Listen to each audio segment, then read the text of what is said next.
मड़ी चौखटता टुरका आज चार धाम आए दिन, मड़ी राम आए दिन अम्मा सीता नाल आए दिन। इवेंट है, जो सेरेमनी है, ये एक ग्लोबल इवेंट है। मेरा नाम सईदा बतूल जहरा है, मैं उड़ी बारामूला से हूँ।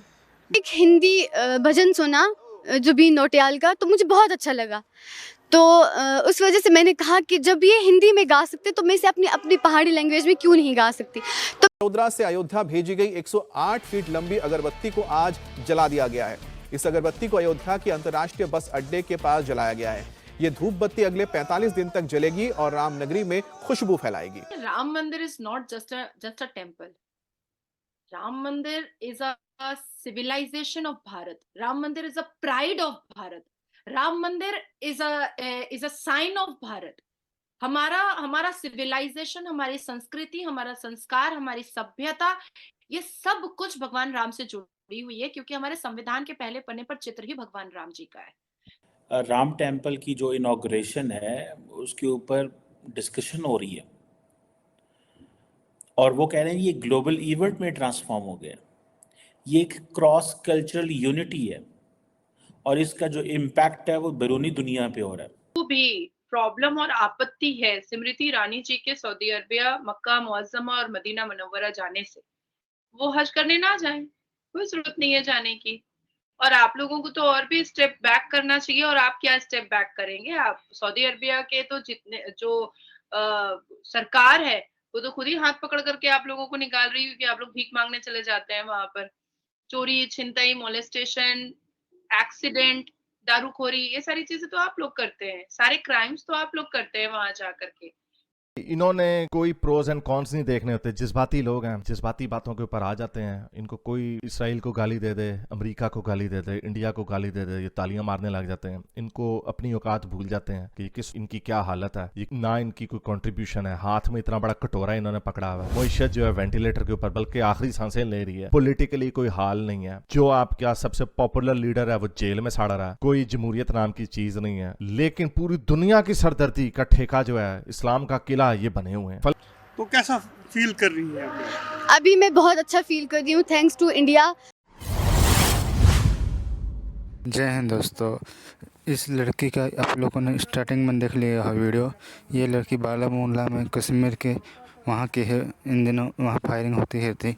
इस लड़की ने बहुत अच्छा राम भगवान का म्यूजिक गाया है, बहुत वायरल हो रही थी। इसीलिए मीडिया पर्सन ने इनका इंटरव्यू लिया, बहुत वायरल हो रही थी। और दूसरा, एक पाकिस्तान ने बहुत ज़्यादा ही आपत्ति कर रहे हैं, क्योंकि सऊदी ने स्मृति ईरानी को क्यों वहाँ जाने दिया मस्जिद में, वहाँ के मक्का मदीना में। वो प्रोटेस्ट कर रहे हैं। अगर सऊदी अरब को गुस्सा आ गया, सऊदी अरब पाकिस्तान का खाना पीना बंद कर देगा सऊदी। इसलिए मालूम है 3-4 लाल टोपी वाला भी बहुत भौंक रहा है। पाकिस्तान हर किसी के भौंक रहा है, क्योंकि मुस्लिम कन्वर्टेड मुस्लिम होकर भी बहुत ज़्यादा ही भौंक रहे हैं वो लोग। प्लीज़ मेरे चैनल को सब्सक्राइब, माय चैनल। मक्का मुअज्जमा और मदीना मुनव्वरा जाने से। वो हज करने ना जाएं, कोई जरूरत नहीं है जाने की। और आप लोगों को तो और भी स्टेप बैक करना चाहिए। और आप क्या स्टेप बैक करेंगे? आप सऊदी अरबिया के तो जितने जो सरकार है वो तो खुद ही हाथ पकड़ करके आप लोगों को निकाल रही है कि आप लोग भीख मांगने चले जाते हैं वहां पर। चोरी, छिनतई, मोलेस्टेशन, एक्सीडेंट, दारूखोरी, ये सारी चीजें तो आप लोग करते हैं। सारे क्राइम्स तो आप लोग करते हैं वहां जाकर के।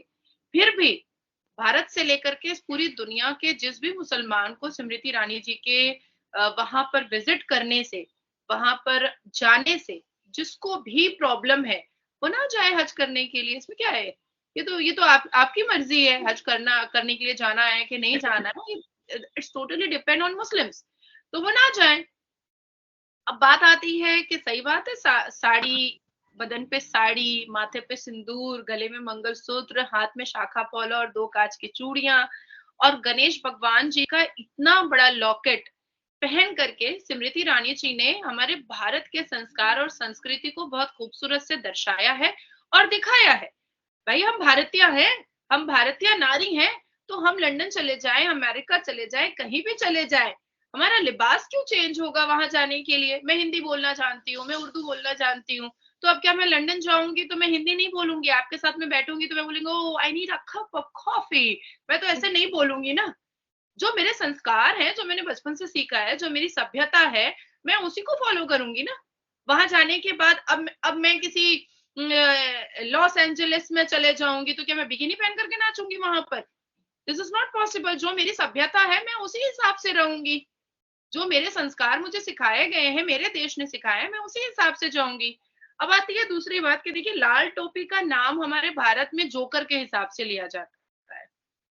हम लाल टोपी वाले जो आप जैद हमीद की बात कर रही हैं, इससे पहले भी उसने एक वीडियो बना करके यूट्यूब पर डाला था कि जब हमारा अग्नि फाइफर मुर्मुगांव आया था तो उसने कहा था कि अब तो भारत थर्ड वर्ल्ड वॉर के लिए परेशान हो रहा है, अब तो वो हमारे ऊपर आक्रमण कर देगा, अब तो वो पाकिस्तान को कब्रिस्तान बना देगा, अब तो वो समुद्र से आ जाएगा, अब तो वो आसमान से आ जाएगा, कबूतर बन के आ जाएगा और पूरे पाकिस्तान को खत्म कर देगा।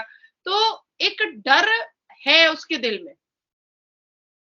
देखिए कोई किसी को क्रिटिसाइज तब करता है जब वो समझ लेता है कि सामने वाला मेरे से बहुत ज्यादा आगे है या बहुत ज्यादा इंटेलिजेंट है। अनम आप किसी से आर्ग्यूमेंट कीजिए या डिबेट कीजिए, किसी की आवाज तब ऊंची होती है जब वो झूठ पर होता है, उसके पास तथ्य और प्रूफ। हमारी आवाम इतनी पागल है कि इन्होंने कोई प्रोज एंड कॉन्स नहीं देखने होते। जज्बाती लोग हैं, जज्बाती बातों के ऊपर आ जाते हैं। इनको कोई इसराइल को गाली दे दे, अमेरिका को गाली दे दे, इंडिया को गाली दे दे, ये तालियां मारने लग जाते हैं। इनको अपनी औकात भूल जाते हैं कि इनकी क्या हालत है, ये ना इनकी कोई कंट्रीब्यूशन है। हाथ में इतना बड़ा कटोरा इन्होंने पकड़ा हुआ है, मोइशत जो है वेंटिलेटर के ऊपर, बल्कि आखिरी सांसें ले रही है। पॉलिटिकली कोई हाल नहीं है। जो आपका सबसे पॉपुलर लीडर है वो जेल में साड़ा रहा है। कोई जमहूरियत नाम की चीज नहीं है। लेकिन पूरी दुनिया की सरदर्दी का ठेका जो है इस्लाम का किला ये बने हुए हैं। फलस्तीन में क्या हो रहा है वो हामिद मीर कहता है जी मिसाइलों का रुख ही कम से कम इसराइल की तरफ कर दो। अच्छा जो होगा उसका बर्दाश्त तुम करोगे? तुम अगर इतना ही तुम्हें मरने का शौक है, पूरे मुल्क को क्यों लेके मरते हो? खुद चले जाओ उधर। जाना किसी ने नहीं है वहां पे, कोई नहीं वहां पे जाएगा। एक वो कराची में कुछ इस तरह के शोबदेबाज किस्म के मौलवी निकले थे घोड़े के ऊपर बैठ के हम फलस्तीन जा रहे हैं, हाथों में तलवारें पकड़ी हुई थी। इतने जाहिल और डफर लोग हैं। वो ड्रामेबाजी लोग आवाम को बेवकूफ बनाने के लिए जज्बाती बातें कर ली, तालियां मरवा ली, वहां जी वहां काम हो गया। अमेरिका से पंगा ले लें जी, जेब में कुछ है नहीं, ठन ठन गोपाल, लेकिन गाली देने में सबसे आगे हैं। लेकिन ये एक दिमाग की कंडीशनिंग है। आटा खाने को है नहीं। अगर इतना तुम्हें मरने का शौक है तो क्यों रो रहे हो? आटे की लाइन में लग के बिजली नहीं है, क्यों रोते हो? फिर मर जाओ आराम से, मौज करो। तुम्हें तो कोई जिंदगी दुनिया से कोई है नहीं, लेकिन फलस्तीन के लिए लड़ना है। और कोई प्रोज एंड कॉन्स नहीं देखने, क्या कर सकते हो, क्या औकात है तुम्हारी, नहीं ड्रामेबाजी करनी है। तो उसी तरह एक पागल मुल्क है हुतीस, यमन। वो यमन नहीं है, वो यमन की रिकग्नाइज हुकूमत नहीं है, हुतीस है। उन्होंने जी पंगा लिया जी, उन्होंने उंगली की वेस्ट को, हाँ जी हम तुम्हारे जहाज बंद कर देंगे। उन्होंने कहा भाई पास आ जाओ, औकात में रहो। उनकी पिटाई शुरू हो गई। अब जी सऊदी अरब आ गया, सऊदी अरब को गालियां देने लग गए। सऊदी अरब की पहले से हूतियों के साथ जंग चल रही है। सऊदी पहले से हूतियों के साथ उनकी लगती है, वो ईरान की वजह से।